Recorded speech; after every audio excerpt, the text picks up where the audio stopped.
Hey, how's it going today? It's Frankie here, and I got to say that was a really good win for a change.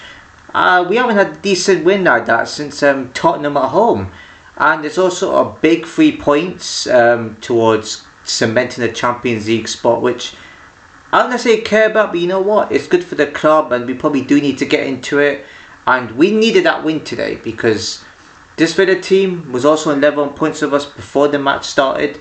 And it was an evenly matched game until the second half. The first half was just a non-event. You had a Manu shot which got saved. You had a few crosses. I might complain about a penalty which I never thought it was, and then our corners wasn't that great. Villa had a bit of a spell where they had an odd shot wide, but Lamins was nowhere near tested in our first half. I thought it was even, but the second half, on the other hand, much more better, much more entertaining. We got forward more. We had a corner. We scored from yet another corner this season, which I don't really remember. I still can't believe we scored the second most goals from corners. I'm trying to fathom that because I don't remember us being this good from corners. So that's a surprise to me. Maybe we might end up being the next corner FC next season. Who knows? Like Arsenal, for example. But yeah, Casemiro, yet another goal for the club this season. I like him this season. I think this is one of the best I've seen him since, I think it was Ten Hag's first season. And the headers he scored, brilliant headers. I mean, he's kept us in games. He scored important goals for us. He's been our most important player this season. A lot of our players are, but he's been one of our most important. Gets it in and it's 1-0 from like a corner. And I don't remember us being strong from corners like this though. And after that, we just let Villa into the game. They scored from Ross Barkley. VAR checked it. They thought it might have came offside because it hit like... Who was in front of like Lamins? I forgot who it was. I forgot who it is, right? But I thought it might have came off him, but it didn't look like it to me because the ball didn't move after that. It was just Ross Barkley hitting a shred into the net. But there was also a handball before that, which was the build-up. But maybe that build-up didn't directly lead to the goal.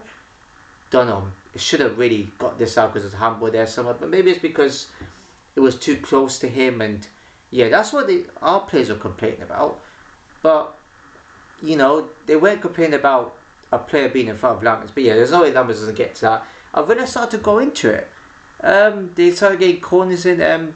They didn't trouble us too much apart from our players blocking the odd shot here and there. That's what it felt like. It just felt like Villa were not at the races, which we needed them not to be in that case. But then we just turned up the style. Cunha with another goal for us this season. He was electric in this game. He was unplayable. Everywhere on the pitch, going forward, stealing past players, getting crosses. He was one of those players that actually got decent crosses in. Ahmad, I thought when he came on, probably not as good. But yeah, Cunha, he's like Ronaldo. I'm not really trying to compare him, but he's kind of like an amateur version of Ronaldo. He seems to be, I think he's the only player this season that's worked hard in practically every game. Up there with Fernandes, I think. He's actually worked hard in nearly every game for us. There's pace. We needed him. And he's one of the players I thought would not shine at United this season. So I'm quite impressed by him. He got his goal, which was a good finish. We tore Villa open there. I mean, one ball. I mean, sure, I thought... Who was it that made that ball into Cunha? I forgot who it was now. Yeah, whatever, never mind. And then Sesko, he gets his goal coming off, from the substitutes bench, and he scores a good finish, which is I saw him when I was watching it live because I was at my friend's house and I was watching the match. I mean, it feels good to watch a live match for a change of Sky Sports since I've just got streamed all the time. It feels more relieving, watching a live match. But yeah, very easy for me to actually watch it because streams will just all like buff and stop and stuff. So yeah, I'm glad I went there today. And yeah, Sesko, because I saw it with Avon TV and they said he scored the 9th goal of the season. He's actually picked up form, Sesko, at a good time too, so good on him. Everyone took the mick out of him. Everybody. And he started scoring goals. And maybe he is the manager. It has to be. he wasn't. He was a little bit. He was doing okay under Amorim, but I feel like the system is working. I don't think it suited him. I don't think these United players kind of worked hard enough under Amorim, even though we were having moments where we could have won games.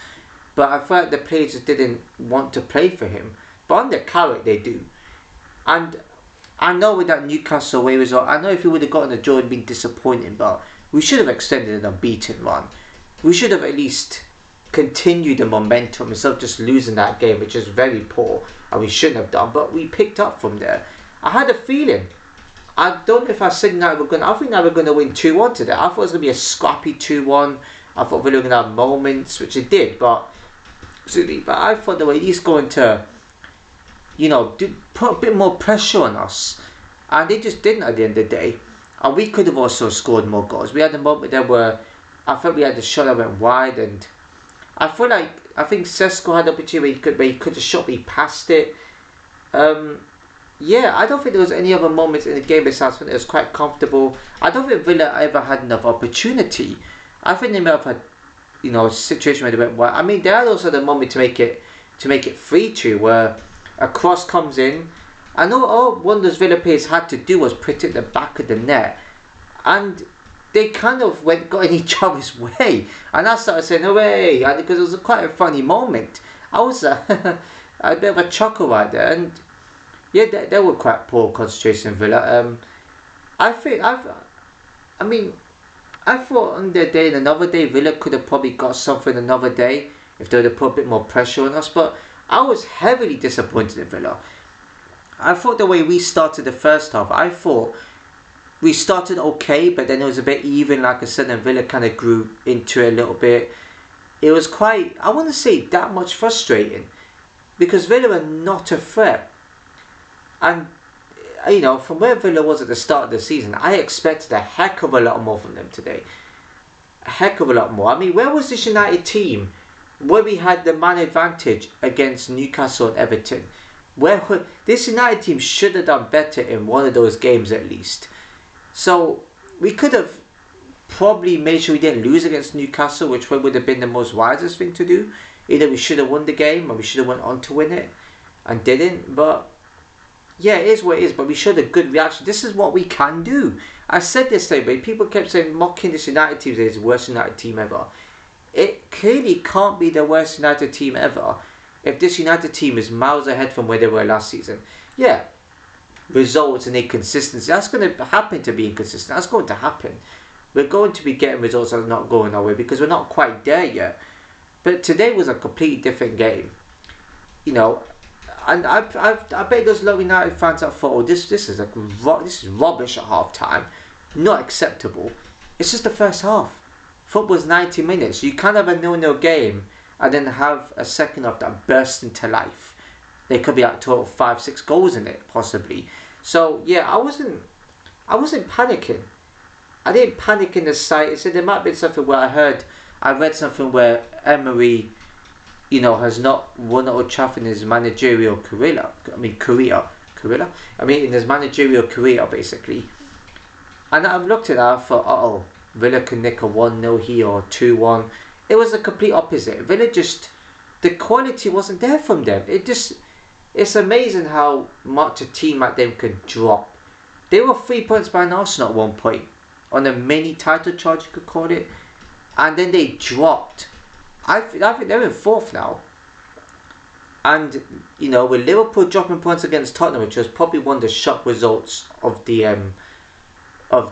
weekend, with them dropping those, it also opens the door for Liverpool to finish at bottom. Same with Chelsea, even though Chelsea lost against Newcastle. Thanks to that Newcastle, by the way, and thanks to Tottenham too. With those, with Liverpool Chelsea dropping, I think that we could tend to finish above Villa. Without Villa have dropped, I think they're going to not even get Champions League. I think they might not even get Europa League. They probably might get Europa League. I think they probably have cemented European spot. It depends which one. So, yeah, I'm really happy with the performance today. And I can't believe I'm saying this. Arsenal, that they've won the league. I didn't want them to with how the fan base are talking. I wanted them to not win anything. So at least we can still banter them and say, we were more than you in our banter years. but it looks like it's finally going to happen. I think they're going to win a double. And for FA Cup, you know what? I think they'll win the League Cup, and I think they will win this league. I know it's 9 points, and City have come back from that stage before at least a few times, but they don't look consistent enough to do so, and they don't look like they're playing enough to do that. Maybe they might. They got game in hand. Maybe, who knows? Maybe it's a bit too plain sailing for Arsenal, and City usually kicking out this time of the season. So maybe, don't know yet. I hope they do kick on, but at the same time, I'm getting another seeing City dominating, so I thought maybe it's refreshing to see something like Arsenal win, this title for change.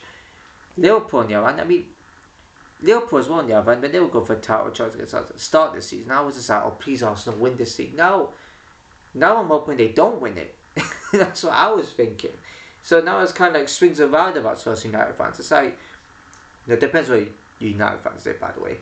If it's United fans in Manchester, they probably would prefer Arsenal, then City, which is quite obvious, whereas the rest of United fans prefer City over Arsenal. It's quite obvious. More of a rivalry between United and Arsenal than there's United City, because the fan bases are bigger too, obviously. But yeah, and I thought the start scene would be between like Arsenal, Liverpool and City. I was praying for Arsenal ahead of Liverpool to win this league, but now it's kind of like the other way. Oh man. So yeah, it has happened for their point of view. And City should have beaten West Ham. Who has trouble finishing now? I don't know. Don't know about that. Yeah. Didn't know what the hell that was. Yeah, what other results that I could pick out there? Forest drawing, Palace draw. I'm not going to talk about those matches. But yeah, it's all delicately poised. Burnley drawing, I think, as well. It's all delicately poised for whoever goes down. It's going to go to the end of the season, I think.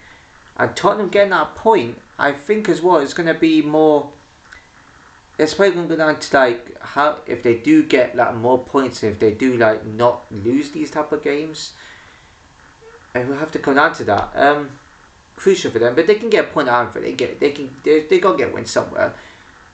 But yeah, Brighton win that Sunderland. I don't usually talk about these other results, but to make the video longer, I might as well anyway. Basically, just to keep the duration going.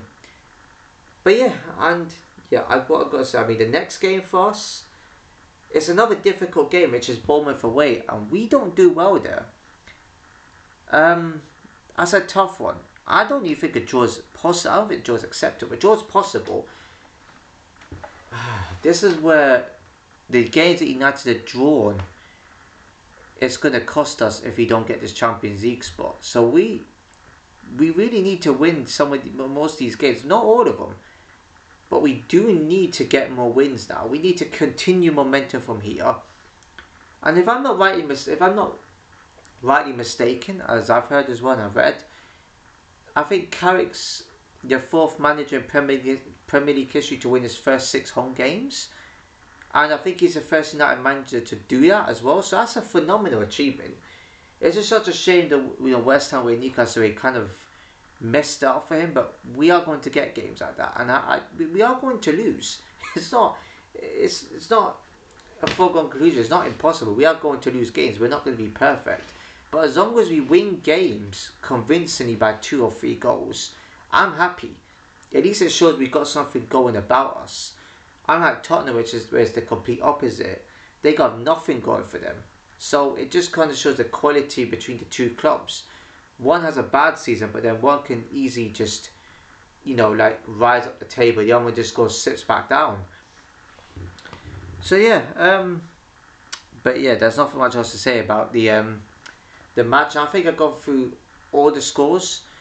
Anyways, yeah, I better end this video here. If you enjoyed the video, please give a like, comment, share, subscribe, hit the notification bell. So see you in my next video.